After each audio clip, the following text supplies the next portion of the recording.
만원책과 함께하는 출근길 시사 프로그램 출발 새아침. 전식의 출발 새아침 3부 시작합니다. 출근길 교통 상황 들으시겠습니다.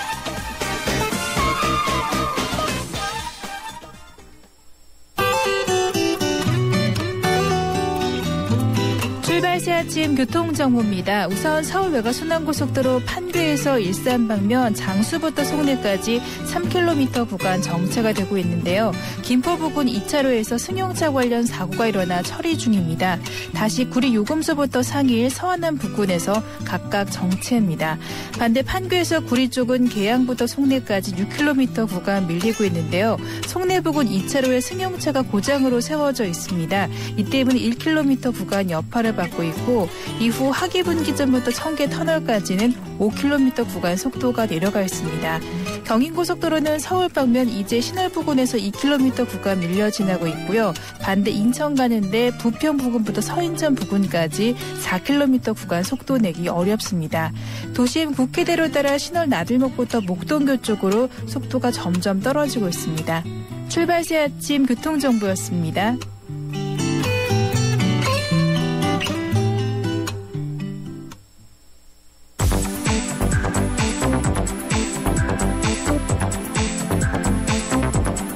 이 시간 주요 경제 소식, 경제 뉴스 브리핑.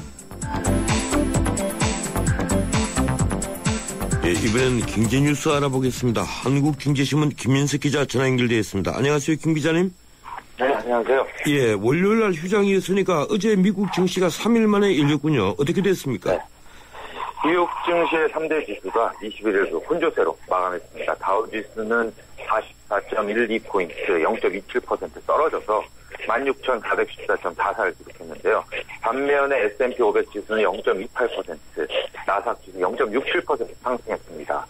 주요 경제지표 발표 등 별다른 변수가 없던 가운데 증시는 개별 기업들의 재료에 따라서 출렁이는 모습을 보였습니다. 다우지수는 이날 미국 최대 통신사인 버라이즌의 인텔 미디어 인수 소식과 또 존슨앤존슨, 트래블러스 등의 지난 4분기 실적 발표가 예상보다 부진하게 나오면서 약세를 보였습니다. 반면 S&P 500 지수는 다우케미컬 등이 크게 올라서 상승을 이끌었는데요. 다우케미컬은 행동주의 투자자라고 알려진 벤 로브의 서드포인트 펀드가 13억 달러 규모의 주식을 산 것으로 알려져서 주가가 6.64% 급등했습니다. 월가에서는 이번에 기업들이 발표하는 작년 4분기 실적이 뚜렷한 방향성이 없게 나오고 있다고 이렇게 평가를 하고 있습니다. 예, 이 기분 좋은 소식도 또 있네요. 국제통화기금 IMF가 올해 세계 경제 성장률 전망치를 올렸다면서요? 네, IMF가 어제 세계 경제 전망 수정 보고서를 발표를 했는데요. 올해 세계 경제 성장률을 3.7%로 지난해 10월의 전망치보다 0.1%포인트 높였습니다. IMF가 당해 연도의 세계 경제 전망치를 상향 조정한 것은 2012년 4월 이후에 처음입니다. 미국이 0.2%포인트 높아진 2.8% 성장할 것으로 예상됐고요. 일본도 0.4%포인트나 높여서 1.7% 성장할 것으로 조정을 했습니다.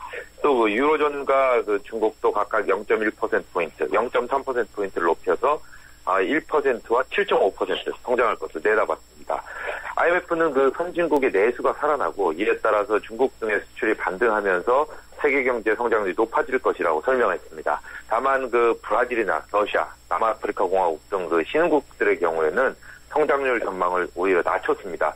미국의 양적 완화 축소로 자금이 유출되고 내수가 부진해질 것이란 그런 이유입니다. 이번 발표에 우리나라는 제외됐습니다. 하지만 전문가들은 오늘 4월 수정 발표 때는 우리나라 성장률도 0.1에서 0.2%포인트 높일 것으로 그렇게 보고 있습니다.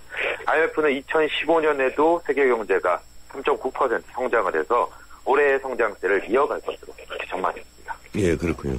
정부가 오늘 금융사 정보 유출 재발 방지 대책을 발표하기로 했죠?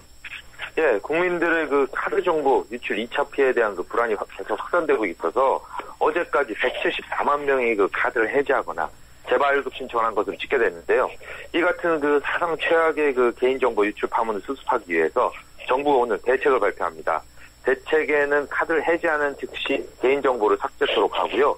또 카드 정보를 개인정보를 유출시킨 금융사에 대해서는 기존에 600만 원이던 과징금 최대 한도를 50억 원으로 높여서 높이는 안이 들어갈 것으로 그렇게 알려졌습니다. 또 금융권 등의 과도한 개인정보 요구 관행을 전면 개선하고 불법 유출된 정보를 마케팅이나 대출 모집에 활용하는 것도 금지하고 또 정보 유출과 관련된 당사자에 대한 형사처벌을 크게 강화하는 등의 방안이 포함될 것으로 알려졌습니다. 이번 사태로 개인정보를 마구 공유하고 쏜 금융사들의 관행이 사라졌으면 합니다.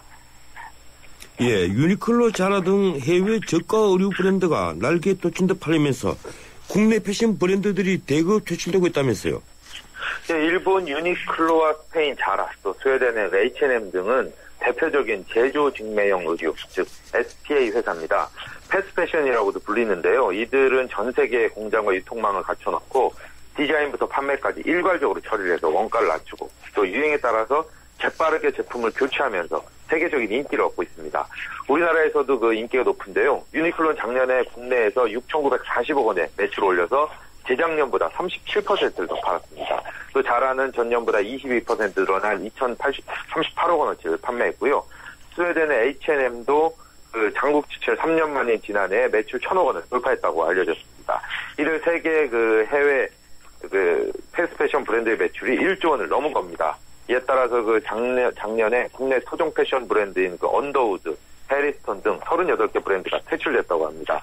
또 최연옥, 신장경 등 디자이너 브랜드도 일부 백화점에서 모습을 감추고 그 자리에 유니클로 등이 들어섰습니다. 이 때문에 한국의 패션 산업이 패스트패션 쇼크에 빠져 있다는 지적이 나오고 있는데요. 옷값에 거품이 낄 수밖에 없는 백화점과 대리점 중심의 판매에 안주하던 국내 업체들에게 근본적인 혁신이 필요해 보입니다. 예, 이 유니클로가 일본 옷이라는 걸 처음 알았습니다. 고맙습니다. 여기까지 듣겠습니다. 예, 고맙습니다. 예, 지금까지 한국경제신문 김민석 기자였습니다.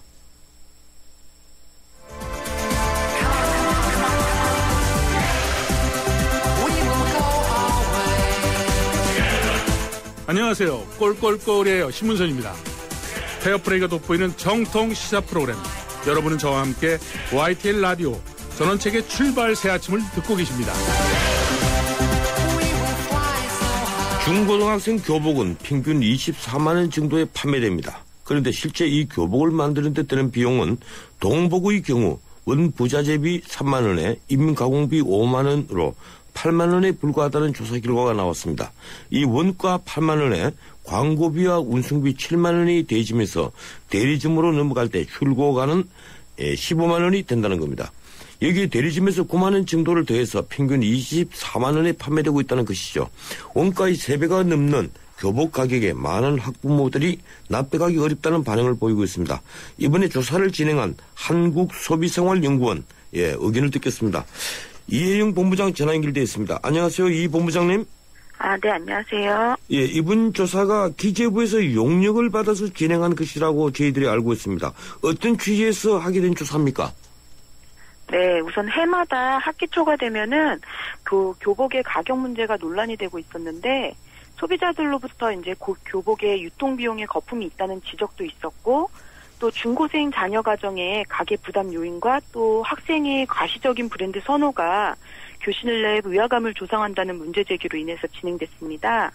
예, 그렇군요. 그러면 구체적으로 어느 지역에 몇 개 학교 교복을 대상으로 조사를 하신 겁니까? 네, 우선 학교 수가 제일 많은 지역이면서 또 공동구매 채택학교가 가장 많았던 서울 지역을 대상으로 했고요. 예. 일반계 중고등학교 398곳을 대상으로 해서 조사 범위를 정해서 이 학교들 교복을 대상으로 해서 개별 구매 가격과 공동 구매 가격을 조사하고 또 더불어서 교복비의 소비자 가격 구조를 추정하기 위해서 교복 대리점하고 교복 생산업체의 인터뷰를 진행했습니다.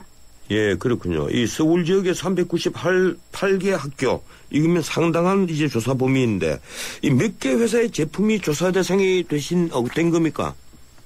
한 10몇 개의 브랜드 업체가 있었는데요. 예. 그 중에 이제 75%가 4개 기업들이 포진하고 있었습니다. 예, 그러니까 독과점이라고 봐야 되겠군요. 네. 예, 그런데 교복 한 벌의 원자재비와 인민가공비가 합해서 8만 원이다. 예, 인가공비 5만 원, 원부 자재비가 3만 원. 그러면 그 금액에 제조회사의 이익과 세금 등 비용이 들어있는 겁니까? 네, 그 공인비 안에 이미 그 전기세라든지 그 세금이라든지 그런 그 생산업체의 그 가격이 다 들어있는 겁니다. 그 이익까지 포함되어 있다는 거죠? 예, 공인비는 그 생산업 제조 하청업체 하청 공장에 예. 그 모든 게 포함되어 있던 겁니다. 그러니까 하청 공장에서 그 들어가는 비용이 교복 한 벌당 5만 원이고 원 부자재비가 3만 원 같으면 그럼 그걸 제조 판매하는 회사는 그 회사 이익은 포함이 되어 있지 않군요. 네, 제조 판매 업체는 아니고요. 이제 브랜드 소유 업체인데 예. 이제 그 학교에서는 우선 학부모들하고 학생들 인지도 조사에 따르면은 그 유명 연예인 광고가 가격 상승 요인이라고 생각하고 있었는데 저희가 그거에 대해서 간접비 비중을 분석을 해봤더니요. 예. 이제 브랜드 소유 업체에서 고비용 마케팅 비용과 또 이제 교복이 아닌 그 사업 다각화로 인한 비용들이 간접비 항목의 일정 부분 차지하고 있었습니다. 그러니까 간접비라고 이제 말씀하시는 게 주로 광고비라든가 유명 연예인을 동원한 광고비 그리고 네, 사업 다각화로 인한 비용 네, 이런 걸 이제 간접비라고 말씀을 하시는데 그런 비용은 8만 원에 포함이 안 돼가 있고 나중에 추가되는 비용에 포함되어 있다는 거죠? 네네. 예, 그런데 지금 어떻든 판매가가 원가의 3배가 되어서 충격적인데 이게 이제 유통 구조에 거품이 껴있는 것 아니냐. 그동안에 이게 아마 소비자들의 의견이었던 것 같습니다. 이 본부장님이 보시기에는 어느 부분에서 가격이 대폭 올라간 것으로 보십니까? 네. 우선 제품 가격이 업체들에게서 있어서는 우선 생산업체들이 제조할 때는 그 교복 출고가 그거를 합쳐서 한 12만 원 정도로 해서 맞출 수가 있다는데 지금 현재 4개 업체의 교복 풀 출고가로 추정되는 금액이 약 15만 원이었습니다. 그래서 예. 약 3만 원 정도의 차이가 벌어지고 있었습니다. 그럼 이미 출고가에 한 3만 원 정도의 거품이 끼어있다는 거군요. 네. 그럼 앞으로 충분히 교복 가격을 낮출 여지가 있다는 것이네요. 네, 교복 가격의 낮출 여지는 충분하고요. 예, 약 3만 원 정도는 저희가 낮추는데 많은 그 노력을 해야 될 것 같습니다. 그러면 대리점에서 붙이는 9만 원은 못 깎더라도 24만 원에서 3만 원을 빼면 21만 원 정도로 교복 가격을 낮출 수 있다. 이렇게 이제 보시는 거군요. 네, 현재 인하 여력이 한 2, 3만 원 정도는 충분히 있어서 보여서요. 그리고 예. 또 서울 지역에 대부분의 학교가 이제 공동구매 가격이 한 17만 원대 정도를 보이고 있어요. 그래서 솔직히 4피스 동복 기준으로 해서는 20만 원 이하로 책정되는 것이 소비자 단체에서는 바람직하다고 생각됩니다. 예, 그렇군요. 이 교복 같은 경우에는 주로 입학 전과 또 방학 때 판매되는 건데 그래서 개학을 앞두고 가격 인상이 늘 문제되고 있었지 않습니까? 네. 예, 그런데 일반적으로 그동안에 가격을 올린 것이 제조회사입니까? 아니면 대리점입니까? 제조회사에서도 출고가가 오르기 때문에 예. 교복에 이제 대리점에서도 가격이 올라가는 거였던 거였고요. 예, 우선은 그 출고가가 이미 너무 높게 형성되어 있습니다. 네, 그거 낮추는 게 더 문제입니다. 예. 혹시 지역에 따라서 교복 가격의 차이가 나고 있습니까? 지금 서울만 조사를 하셨다는데 지방과 서울과의 교복 가격 차이는 없습니까? 네, 우선 지역에 따라서 큰 차이가 보였는데요. 예. 어느 지역은 4피스 동복 개별 구매 평균 가격이 21만 원대에도 있었던 반면에 또 어떤 지역에서는 27만 원까지 한 약 6만 원 차이가 나고 있어서 지역 편차가 좀 심했고요. 또 서울 지역에서만 분석하더라도 또 4피스 동복 개별 구매 가격으로 서울 지역에서만 해도 15만 1,000원에서부터 40만 원대까지 분포하고 있어서 좀 문제가 있었는데 여기서 또 이상한 것은 오히려 경쟁하는 교복 대리점이 많은 지역이 가격이 또 낮았고 과전 형태의 지역의 교복 가격이 높은 것으로 나타나서 예, 문제라고 판단됩니다. 예, 그렇죠. 독과점인 경우에는 예, 뭐 담합을 하지 않더라도 서로 눈치 봐서 가격을 올릴 수가 있을 텐데 경쟁업체가 많으면 자연히 가격이 내려갈 수밖에 없겠죠. 네네. 어떻습니까? 지금 예, 그래서 드리는 질문인데 교복도 지금 브랜드화하면서 품질 경쟁이 아주 치열해졌습니다. 담합만 없다면 시장 경쟁에 맡겨놓는 것이 정답이 아니겠습니까? 어떻습니까? 네, 맞습니다. 그 바람직하게 가야 되는 길이 이제 먼저 시장 경제 원리에 따라서 그 가격 품질 경쟁이 이루어져야 하는데 지금 현재는 브랜드들이 이제 그 유명 연예인 광고 채용으로 인해서 그 고액 스타 광고로만 브랜드 이미지를 굳혀서 시장을 과점하는 형태로 가격 결정이 됐거든요.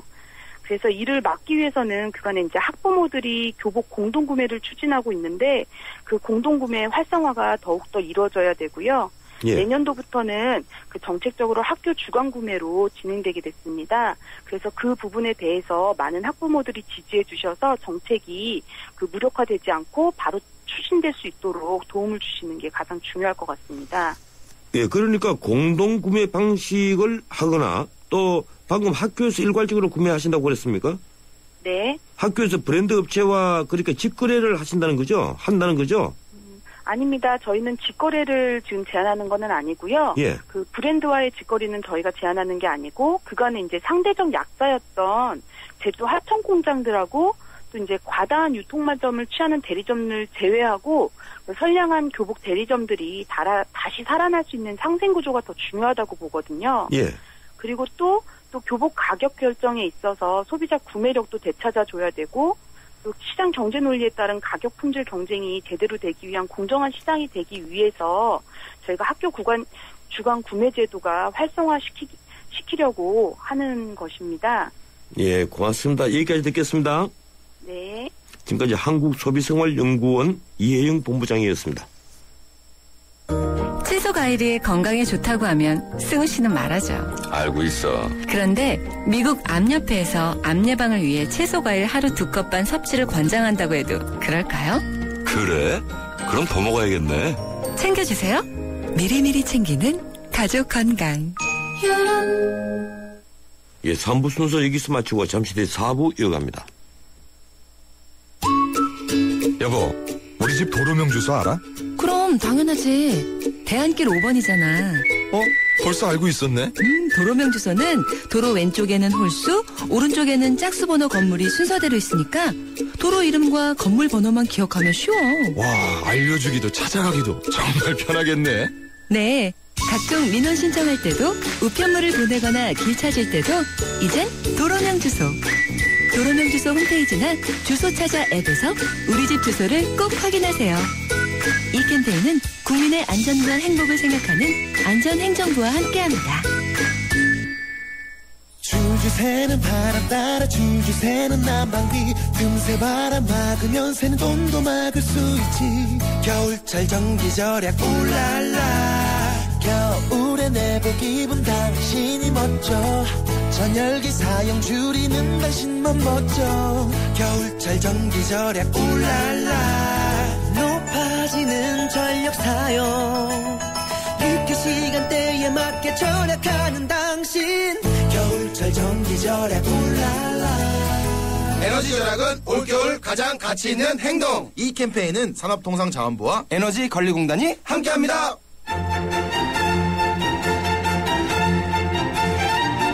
출근길 정통 시사 라디오 프로그램 YTN 라디오 전원책의 출발 새아침.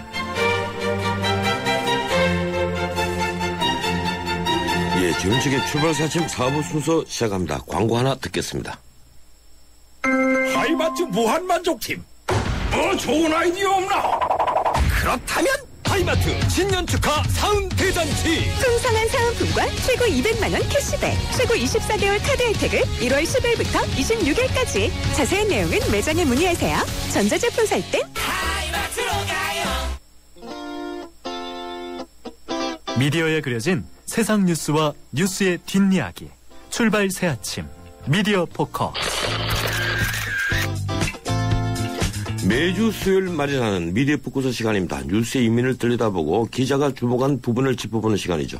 오늘 또 변함없이 유인경 경향신문 선임기자와 함께합니다. 어서 오십시오. 예, 안녕하세요. 예, 미국 다녀오셨습니까? 아닙니다. 프랑스 파리 다녀왔어요. 아, 따님이 거기 계시죠? 네. 예, 첫 번째 주제, 카드사의 개인정보 유출입니다.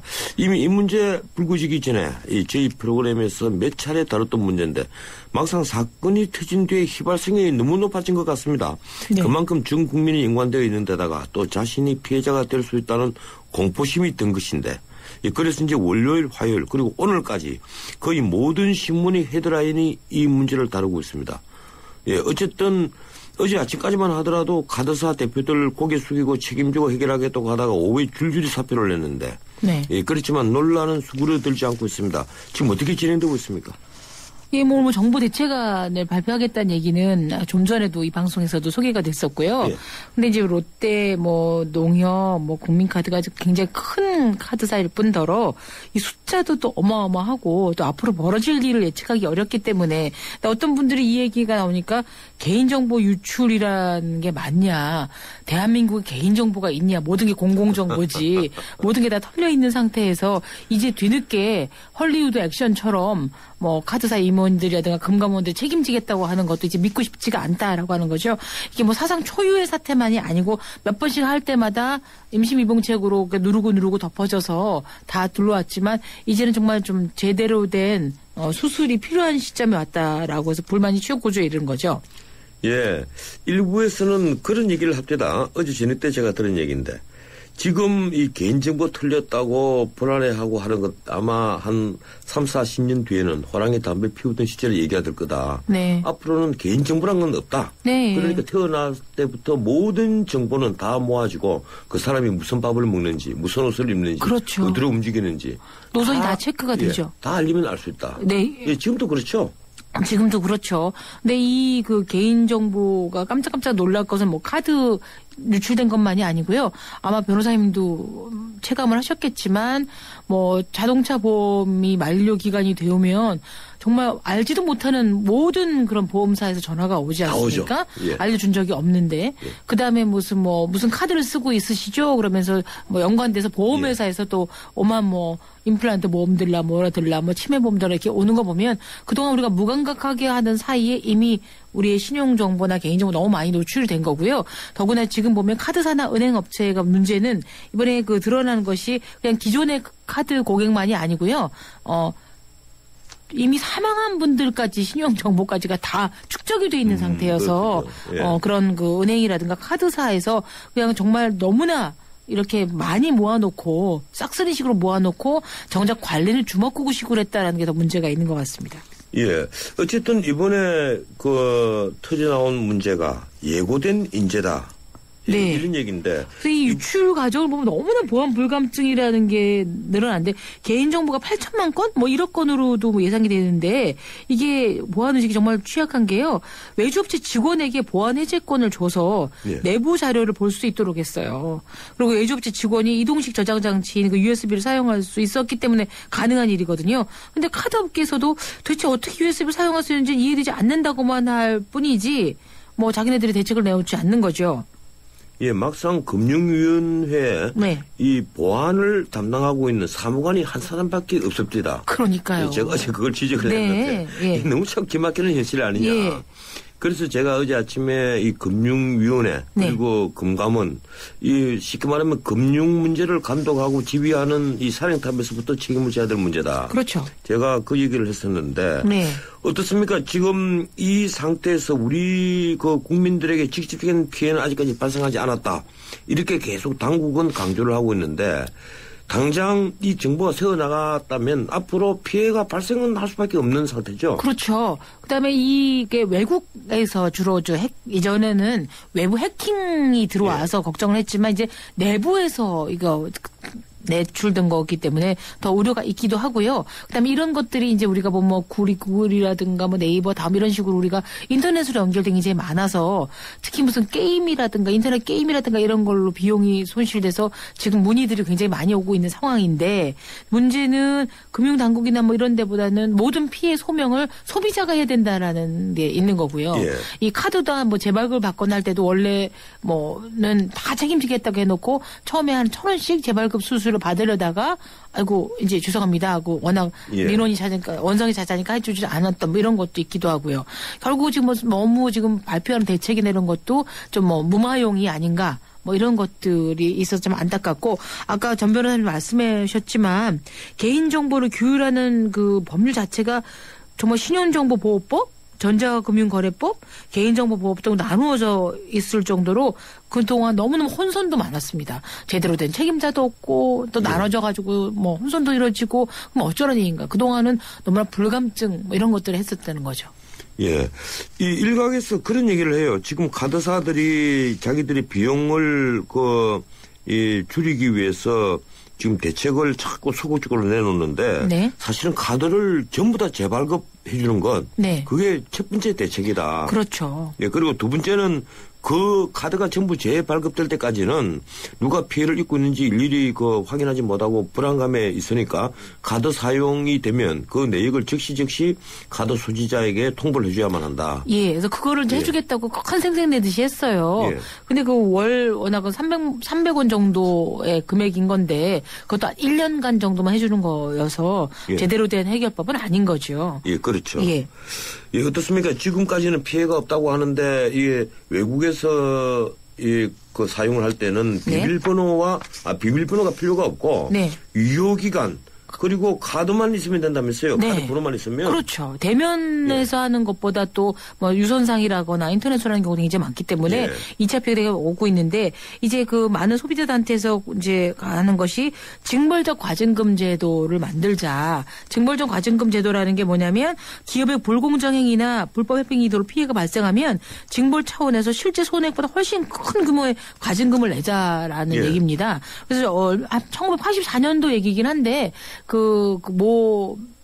이제 패스트푸드점에 어떤 할머니가 커피를 마시러 갔는데 커피가 너무 뜨거웠던 거예요. 예. 그래서 화상을 입었다고 소송을 해서 30억 원을 받아낸 적이 있습니다. 예. 왜냐하면 이 커피가 평소 다른 커피보다 굉장히 뜨겁다고 소문이 나서 적정선을 유지했어야 됐음에도 불구하고 더 뜨겁게 계속 만들어서 이것은 굉장히 책임을 져야 마땅하다라고 한 거죠. 지금 한 130명 정도 분들이 소송을 제기한 상태거든요. 그리고 예. 아마 더 늘어날 텐데 여기 징벌적 과징금제가 되면 정신적 피해라든가 이런 걸로 돼서 굉장히 확산이 될 생각이고요. 뭐 이번 것들이 손방망이 첫방으로 가고 뭐 잠시 고개 숙여 사과드립니다.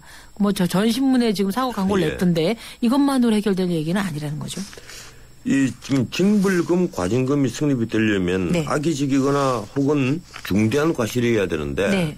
앞으로 이 부분 그 요건을 조금 완화를 해서 네. 이 금융사들이 개인 정보를 다루는데 좀 더 조심하면 하도록 만들어야 되지 않겠느냐 이제 네. 이런 논의가 계속 있는 건데 아까 방금 말씀하신 대로 이 위자료 소송 정신적 손해배상 소송인데 네. 지금 이제 130명 정도를 했습니다마는 앞으로 이 변호사 돈벌이가 되게 생겼어요. 네. 뭐 몇십만 명, 몇백만 명이 전부 다 할 것 아니겠습니까?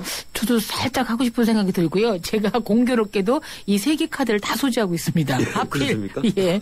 그래서 전 변호사님과 상의할 예정이었어요. 일단 1인당 한 20만 원씩 정도가 배상되는 게 지난번에 이제 어느 그 카드 예. 이 정보가 유출됐을 때 지금 지방법원에서 나온 판례가 20만 원 정도입니다. 네. 그렇다면 거기에 맞춘다면 이게 이번에 근데 피해자에 따라서 2천만 명 정도가 피해자라고 하니까 네. 엄청나죠. 네. 그러니까 그건 한 4조 원 정도. 그러면 카드사들이 휘청거릴 수밖에 없는 사태가 올 수도 그렇죠. 있습니다. 그래서 이제 중요한 건 그 효율성만 강조하는 기업 현장에서 보안 서비스에 따른 비용이 소송 비용보다는 훨씬 싸니까 예. 평소에 정말 보안 시스템을 완벽히 좀 해두고 금융 당국에서도 좀 그 제대로 된 담당자를 둬서 이런 지금 IT 강국이라면서 이런 일이 일어난 거는 국가적으로도 굉장히 창피한 얘기거든요. 근데 이게 어떤 뭐 양심 없는 일부 뭐 보안업체, 외주업체 직원의 일이라고만 떠넘기기에는 전반적으로 금융감독이라든가 은행이라든가 카드사라든가들이 너무나 무책임했다라는 것을 이번 기회에 좀 알았으면 좋겠는데 이게 한두 번이 아닌 거죠. 얼마 전에도 뭐 옥션이라든가 이런 데서도 다 개인정보가 해킹이 됐던 일이 있었는데 이게 또 나오고 한다라는 거는 이건 우리가 전체적으로 건망증이 아니라 치매 증세가 아닌가 싶을 정도인 거죠. 예, 제 생각인데 이럴 때 카드 회사들이 대범하게 이 손해배상을 하는 뜻으로 이 카드 수수료를 네. 예, 대폭 좀 깎아서 앞으로 한 1년 동안 봉사를 하겠다. 이렇게 해서 국민들을 좀 위로를 했으면 좋을 것 같아요. 할까요? 예, 소송 걸리는 것보다 그게 낫지 않겠습니까? 네. 예. 다음 주제로 넘어가죠. 이 안철수 신당이 바빠졌습니다. 네. 예, 인기는 높은데 그동안 사람이 모이지 않는다. 그래서 창당이 보기보다 늦어지고 있다. 이런 지적이 계속 있었는데 네. 그 2월 달에 창당 준비위원회 발족하고 3월 달에 창당하겠다. 어제 안철수 의원이 그렇게 선언을 했어요. 네. 그래서 오늘 모든 예. 아침 신문들의 일면에 나왔죠. 3월 창당. 예. 그리고 윤여준 의원은 또 이 전 광역단체 세종시까지 네. 포함해서 좀 더 후보를 내겠다. 예, 쉽게 말하면 야권연대는 없다는 이제 강력한 뉘앙스를 그거 보여주는 건데 네. 거기에다가 또 더해서 오늘 어느 신문은 안철수 의원 서울시장 후보설 이것까지 일면 토벌을 했습니다. 네, 서울시장을 포함한 뭐 어떤 데라도 강력한 그 카드가 없으면 안철수 의원이 직접 나서게 걸 시사했다라는 얘기지만 아직 본인의 입으로 나온 얘기는 아닙니다. 예, 그래서 그건 제가 보기엔 좀 지나친 네. 예, 보도인 것 같고 어떻습니까? 이게 이 야당 김한길 대표가 이제 답답해지는 건데 네. 지난번에 13일 날 여당에 어부질이 주면 안 된다. 이렇게 얘기했지 않습니까? 네. 예, 어떻게 보고 계십니까? 근데 이제 이게 안철수 의원의 얘기가 나온 게요. 양보설이 지금 일파만파가 되고 일파만파가 됐죠. 있죠. 그건 좀 실현한 것 같아요. 근데 이게 또 해석이 굉장히 다릅니다. 예. 금태섭 변호사 예. 안철수 의원의 측근에 따르면 예. 조선일보와 인터뷰 과정에서 질문자가 예. 서울시장도 그렇고 대선도 그렇고 두 번이나 양보하셨지 않습니까? 라고 얘기를 하니까 그럼 이제 제가 양보 받을 차례인가요? 라고 그 농담스럽게 한 얘기가 이제 내가 양보 받을 차례라는 걸로 나왔다라는 얘기지 실질적으로 양보해 달라라는 얘기는 한 적이 없었다. 이것이 좀 왜곡됐다. 녹음이 다 있다라고 얘기를 해서 이거는 언론이라든가 아니고 그리고 정치권에서 너무나 안철수 의원을 겨냥해서 지금 짓밟기를 하고 있다라는 식으로 이제 얘기를 하고 있습니다. 근데 양보에 대한 것도 시각이 굉장히 다르다라는 거죠. 그럼 정말 안철수 의원이 서울시장이나 대선 후보를 양보를 했나 이런 거 보면 윤여준 의원이 지난 그때 서울시장 선거 무렵에 했던 거 따르면 박원순 시장하고 양보 하기 이전에 아버님이 반대해서 서울시장 안 나가겠다고 얘기를 했다는 겁니다. 근데 이거는 좀 모양새가 안 좋으니까 박원순 시장이 양보하는 걸로 한번 손을 잡아주고 해라라고 해서 전략적으로 접근했었던 거고 그다음에 이제 문재인 후보와의 이런 양보설에서도 그것을 양보라고 할 수 있느냐 본인의 퇴진이지라고 사퇴지라고 해서 양보에 대한 시각도 예. 다른데 이거를 두 번이나 양보했다라고 얘기를 하고 솔로몬 재판에서의 어머니의 심정으로 했다라고 얘기를 하면 이건 역시 잘못 왜곡됐다라고 해서 안철수 의원의 발언 양보설에 대해서는 굉장히 한데 정치적으로 제가 판단할 때는 정치 기자나 독자들을 위해서는 안철수 의원의 어법이 좀 해석이 어려운 어법이 굉장히 많아요. 그렇죠. 예. 모호하죠. 네. 예. 이것도 아니고 저것도 아닌 이제 그런 어법을 자주 쓰는데 그런 면에서 쓰는 상당히 정치적인데 네. 이번에 이 양보 운운한 이 인터뷰는 좀 서툰 정치 아니냐. 그렇죠. 그래서 박지원 의원도 정말 정치 감각이 없다 얘기를 했고요. 예. 거기에 비해서 정치 감각이 매우 빼어난 분이 지금 박원순 시장이신 거죠. 대단하죠. 예, 양보, 국민이 원한다면 100번이라도 하겠다라고 해서. 시민이 원한다면. 예. 그래서 본인이 양보할 뜻도 있다 얘기를 했는데 시민을 전제로 했다라는 거죠. 정확한 워딩은 시민에게 도움이 된다면 예. 됐습니다. 이 방송에도 말씀하셨지만.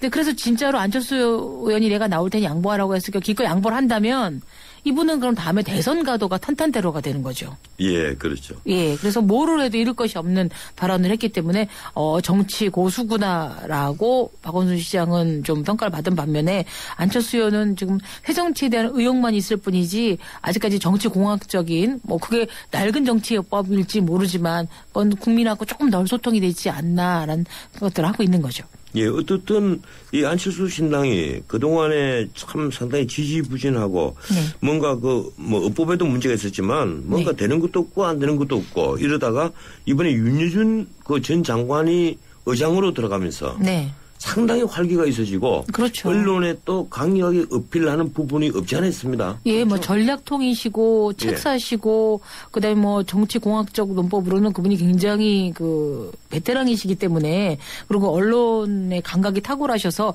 어떤 것이 이 기자들이 좋아할 말인지 네, 그렇죠. 또 어떤 것이 이슈화가 될 수 있는지들은 정말 잘 아시지만 근데 국민들이 원하는 새 정치라는 것은 그런 것보다는 또 신선한 인물 정치에 때묻지 않은 사람들이 나와서 정말 민주주의라는 거는 국민이 국가고 요새 뭐 변호인이란 영화에 나오는 대사긴 하지만 그리고 국민의 뜻에 따르는 것인데 그냥 본인이 한다고 새 정치는 아니거든요. 그래서 이게 좀 제대로 전달되는 것 이게 정말로 정치가 아닐까라고 사람 생각하는 거죠. 이 국민이 국가다는 것은 사실은 이게 장자그룹의 일반 의지론의 그 바탕을 이루는 것 아닙니까? 이 제너럴윌.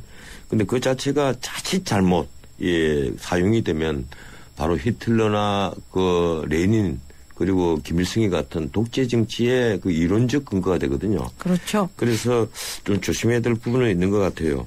이 제가 변호인 영화는 안 봤기 때문에 그 정도로만 하겠습니다. 그런데 어떻든 이 안철수 의원 이번에 이제 제3세력으로 확고히 이제 자리매김하는 셈인데 이 3파전이 벌어지면 깝깝한 것은 민주당이란 말이에요. 그렇죠. 야권 분열이 되면 호남에서조차도 이제 지금까지 텃밭이다 하고 큰 소리를 쳤는데 막상 안철수 신당에게 인기가 더 떨어지니까 호남아지 뺏기면 이 민주당이 무너질 가능성도 있고 또 그 반대로 안철수 신당은 이번에 일정한 성과를 거두지 못하면 포말 정당이 될 가능성이 있단 말이에요. 그렇죠. 앞으로 어떻게 전망을 하십니까? 그래서 국민들이 탄생도 하기 전에 안철수 의원의 신당에 대해서 어마어마한 지지를 보냈지 않습니까? 그것은 정말 때묻지 않는 정치, 그동안 늘 헛된 공약을 하지 않은 정치를 보이고 안철수 의원 개인에 대한 신뢰감이 굉장히 컸는데 안철수 의원이 혼자 하는 정치가 아니고 그에 걸맞게 그의 철학을 공유하지만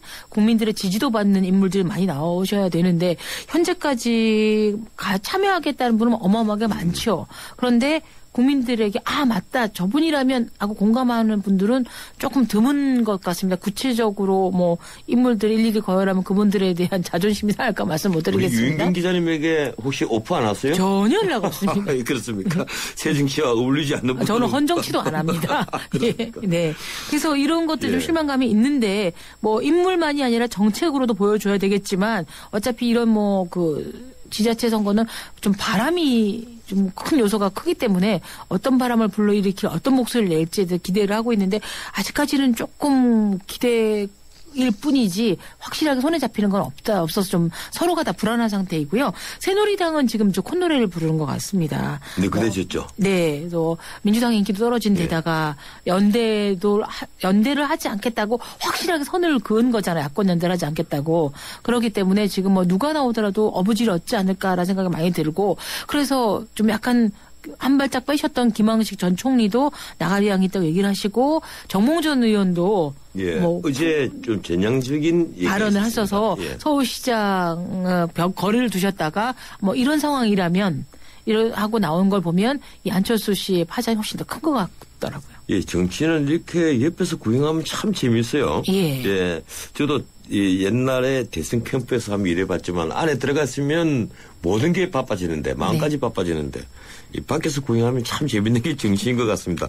어쨌든 이 새누리당이 방금 이제 예위 있고 너그대졌다 이랬는데 이번에 윤상현 원내수석 부대표만 하더라도 이번에 그 안철수 의원의 양보 발언을 두고 서울시장 후보가 두 사람이 어떻게 골방 협상에서 주고받을 주고받는 것이냐.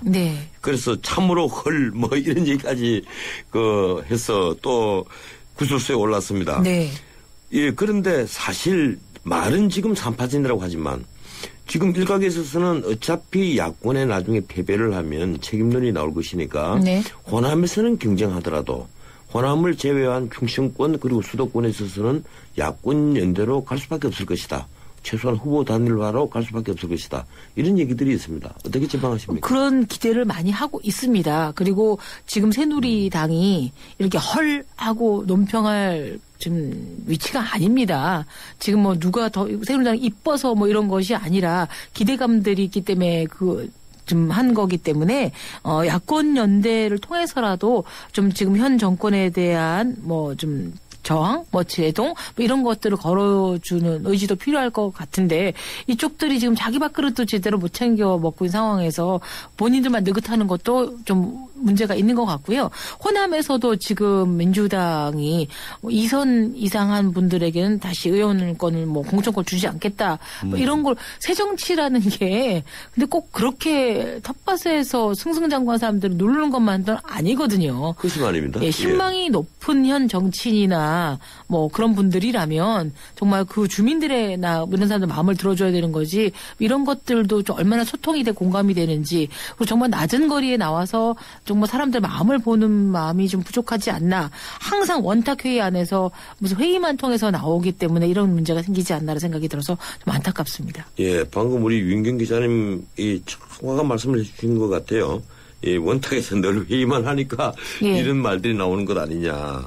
신망이 높으면 70년이 아니라 70선까지라도 하면 어떻습니까? 외국에도 그렇죠. 이게 정말 그 직업으로 정치를 택하신 분 중에 국민적인 엄청난 인기를 끌고 있는 분들이 많이 있거든요. 네. 근데 우리는 이 다선을 쫓아내자, 네. 개혁하자 할 때마다 늘 그 얘기가 나와요. 그렇죠. 그래서 그분들이 문제가 있고 뭐 이렇다면 당연히 해야 되겠지만 또 신인들에게 새로운 자리를 줘야 된다라는 거는 그분들이 역량이 있을 때 가능한 얘기지 무조건 젊은 피만 수혈한다고 되는 것도 아니거든요.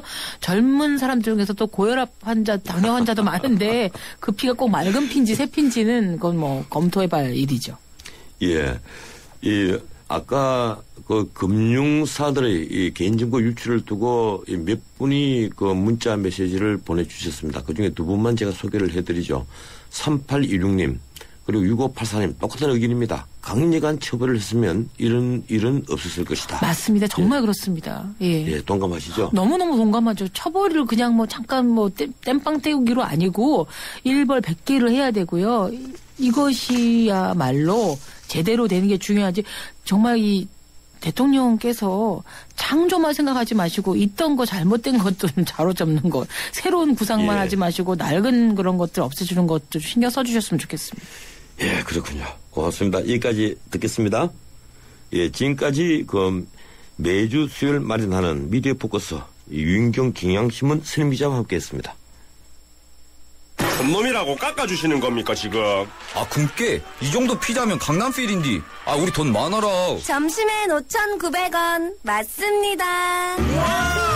스마트 런치 진짜로 피자가 5,900원. 점심이 기다려지지 않니? 굶게 피자 앤 모어 피자 핫. 연아가 알려주는 좋은 물의 조건. 물 드실 땐 꼭 수온지를 확인하세요. 저는 지하 180m 천연 안만수와 드넓은 구규림이 있는 해발 680m 강원도 평창을 꼭 확인해요. 깨끗해. 강원 평창수 평창 동계올림픽 공식 먹는 샘물. 트위터를 흔히 1인 미디어니 소통의 도구라고 하지만 자신과 같은 이념, 같은 세대, 같은 진영에게만 쓰이는 소통의 도구인 것 같습니다.